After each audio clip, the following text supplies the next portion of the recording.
بسم اللہ الرحمن الرحیم۔ السلام علیکم ورحمۃ اللہ وبرکاتہ۔ میر تقی میر کے بارے میں آج ہم پڑھیں گے۔ یہ اردو کے بہت ہی مشہور شاعر ہیں۔ اگر PPSC کی گورنمنٹ جاب کے لیے کوئی بھی ٹیسٹ ہوتا ہے، پیپر ہوتا ہے، تو اردو کے 10 پوائنٹس پوچھے جاتے ہیں۔ میر تقی میر کے بارے میں یہ جو مشہور شعراء ہیں اردو کے، ان کے بارے میں، ان کے خطبات، تصانیف کے بارے میں ایک کوسچن ضرور ہوتا ہے۔ جو 10 کوسچن اردو کی کوئی اور بھی کسی اردو ادب کے بارے میں ہو گیا، کسی شاعر کے بارے میں ہو گیا، تو لیکن ان کی خطبات اور ان کی جو تصانیف ہیں ان کے بارے میں ضرور کوسچن ہوتا ہے۔ تو آج ہم میر تقی میر کے بارے میں پڑھیں گے۔ یہ بہت اردو کے مشہور شاعر ہیں۔ ان کے بارے میں ہمیں ضرور معلومات ہونے چاہیے کہ یہ کب پیدا ہوئے، ان کی پیدائش کب تھی، ان کے والد کا نام کیا تھا۔ تو آج آؤ ہم مل کے اس دیکھتے ہیں۔ اصل نام ان کا محمد تقی تھا اور تخلص یہ میر کرتے تھے۔ تو کیا نام تھا؟ اصل نام ان کا کیا تھا؟ محمد تقی، اور تخلص کیا کرتے تھے؟ میر۔ والد کا نام محمد علی تھا، جو اپنے زہد و تقویٰ کی بنا پر علی متقی کے نام سے مشہور ہوئے۔ علی نام تھا ان کا، اور یہ بہت ہی نیک انسان تھے، بہت ہی متقی انسان تھے، تو جس کی وجہ سے علی متقی کے نام سے مشہور ہوئے۔ پیدائش ان کی 1722 ہے، آگرہ میں ہوئی۔ وفات ان کی 20 ستمبر 1810 لکھنؤ میں ہوئی۔ تو آگے ہم پڑھتے ہیں۔ میر تقی میر کا جو تعلق ہے وہ دبستان دہلی سے ہے۔ ابتدائی تعلیم انہوں نے سید امان اللہ سے حاصل کی، تو استاد ان کے شعر و شاعری کے سراج الدین علی خاں آرزو ہیں۔ لڑکپن میں ہی ان کے والد کا انتقال ہو گیا۔ 11 سال میر روزگار کی تلاش میں شاہ جہاں آباد یعنی دہلی آئے۔ 1734 کی بات ہے، 1734 میں آئے تھے۔ یہاں شمشام الدولہ نے ان کے لیے 1 روپیہ ان کے لیے روزانہ وظیفہ مقرر کیا، کیونکہ دہلی میں اس وقت شمشام الدولہ کی حکومت تھی، تو پھر اس نے 1 روپیہ وظیفہ مقرر کیا تھا۔ 1739 میں شمشام الدولہ کی وفات کے بعد یہ وظیفہ بند ہو گیا، تو میر بے سہارا ہو گئے اور میر آگرہ واپس چلے گئے۔ 1782 میں وقت کے ہاتھوں مجبور ہو کر میر آصف الدولہ کے بلاوے پر لکھنؤ پہنچے۔ آصف الدولہ نے ان کی بہت عزت افزائی کی۔ خطبات: خدائے سخن، شاعر بے دماغ، قنوطی شاعر، فتنہ روزگار۔ میر تقی میر کا خاندان ملک حجاز سے ہجرت کر کے ہندوستان آیا تھا۔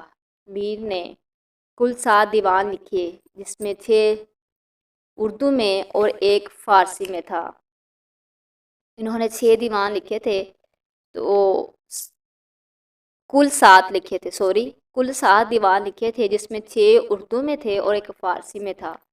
تو ان کی تصنیف ہے، ان کے بارے میں پڑھتے ہیں، جو ان کی مشہور تصنیف ہے۔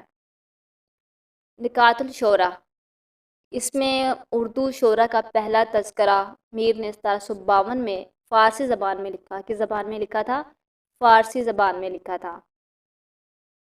تو یہ نکات الشعراء میں لکھا تھا، جس میں 103 شعراء کرام کے حالات زندگی بیان کیے گئے ہیں۔ کتنے شعراء؟ یہ 103۔ تو یہ MCQs بھی پوچھے جاتے ہیں کہ کتنے شعراء، یہ جو جتنی بھی میں نے انفارمیشن آپ لوگوں کے ساتھ شیئر کی ہے، تو اسے بھی اپنے نوٹس میں ضرور آپ نے اتار لینے ہیں، اور چھوٹے جو پوائنٹس ہوتے ہیں ان کو ضرور ذہن میں بٹھایا کریں، کیونکہ اس طرح کے وہ MCQs بناتے ہیں۔ تو اس طرح پھر آپ کے جو 10 پوائنٹس ہیں اردو کے، اس کو اسٹڈی کرنے سے آپ کے وہ 10 پوائنٹ تو کلیئر ہو سکتے ہیں۔ 103 شعراء کرام کے حالات زندگی بیان کیے۔ ذکر میر، 1772 فارسی زبان میں میر کی خود نوشت ہے۔ اس کا اردو ترجمہ نثار احمد فاروقی نے کیا۔ یہ پوائنٹس بنا سکتے ہیں کہ ذکر میر فارسی میں میر کی خود نوشت ہے، اس کا اردو ترجمہ کس نے کیا؟ تو وہ جو 4 پوائنٹس بناتے ہیں، اس میں اب بہت سارے اور بھی شعراء کے نام لکھے ہوں گے، تو آپ کو پتہ ہونا چاہیے کہ جو ذکر میر ہے میر تقی میر کی، وہ نثار احمد فاروقی نے اس کا اردو میں ترجمہ کیا تھا۔ فیض میر، تیسرے نمبر پہ، اس میں 5 حکایت ہیں۔ اللہ والوں کے حالات اور کرامات اس کتاب میں بیان کیے گئے ہیں۔ فیض میر میں کیا ہے؟ اس میں 5 حکایت ہیں، اللہ والوں کی حالات اور کرامات اس میں درج ہیں۔ تو آپ نے یہ تصانیف کو بھی اپنے مائنڈ میں بٹھا لینا ہے، اور ان کا اصل نام، جیسے میں نے اتنے اچھے طریقے سے آپ کو سمجھایا، اب تو آپ کو ویڈیو سن کے اپنے مائنڈ میں بیٹھ گیا ہوگا، لیکن پھر بھی میں کہتی ہوں کہ کسی سے لسننگ کرنے سے، کسی سے منہ سے سننے سے ظاہر سی بات ہے ذہن میں تو باتیں بیٹھ جاتی ہیں، لیکن آپ نوٹس ضرور بنایا کریں۔ میں جو بھی ویڈیو اپلوڈ کرتی ہوں آپ اس کے نوٹس بنایا کریں۔ نوٹس بنانے کے بعد پھر اس کو ڈے میں دن میں 2-3 دفعہ ضرور پڑھا کریں، تاکہ پھر آپ کے ذہن میں وہ شاعر کے بارے میں بیٹھ جائے، کیونکہ ان کی وفات پیدائش کے بارے میں غلطیاں ہو جاتی ہیں، تو جب ہم ایک چیز کو بار بار ریویژن کرتے ہیں تو پھر ہمیں وہ پرماننٹ کے لیے ہمارے ذہن میں بیٹھ جاتی ہیں۔